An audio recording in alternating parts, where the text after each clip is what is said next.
Hello, my name is Victoria Martine. I'm a fifth year architecture student. So I'm enrolled in the College of Architecture and the Built Environment, and I will be graduating in this upcoming May of 2022. My name's Elizabeth May, and I am a fifth year Bachelor's of Architecture student in the College of Architecture and the Built Environment, and I will be graduating in this May of 2022.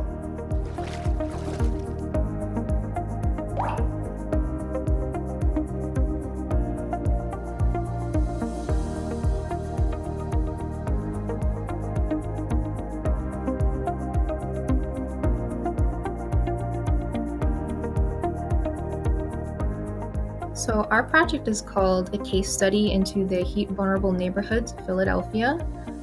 The project came about around redlining. Essentially, redlining, it really focused on discriminating certain types of communities, certain types of individuals, both within the built environment and predatory loan, mortgage loans, in order to really create inequitable conditions that you can still see today across Philadelphia and create,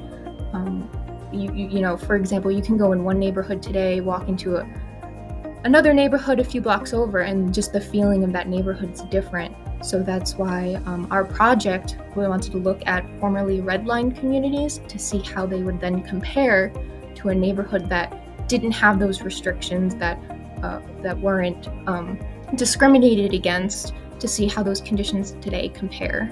And we started investigating the heat vulnerable neighborhoods within the city of Philadelphia, within the community we're a part of. And we also wanted to sort of analyze on how we as designers can intervene within an area, a neighborhood, or a community in order to help mitigate the effects of urban heat island.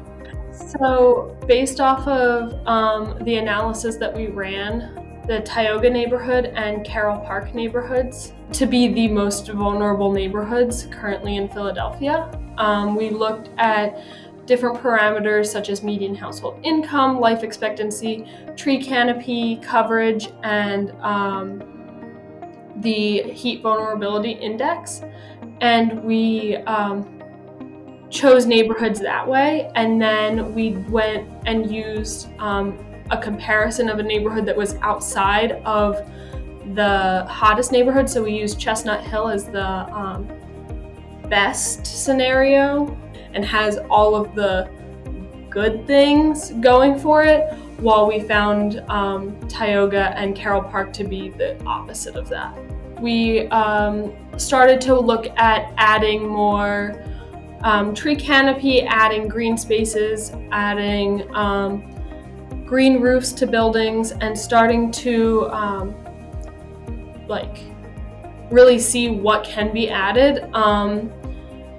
We pushed our software that we had as far as we could to see really how this change has to happen at a larger scale. The scale that we were working at was a 2 to 3 block scale, and that's very small in Philadelphia. So this project really proved to us that it's not just a little neighborhood that can do something. It's everyone has to be involved in this, and it has to be a citywide thing that comes together to help mitigate this. It is the beginning of a conversation about how we can identify these heat vulnerable neighborhoods, how we can make meaningful interventions to the neighborhood, and how we can start to connect with the community so that the goals of the intervention and the goals of the community start to align. And more important, I think the larger umbrella being the conversation about climate change and how that's going to start affecting us within our communities.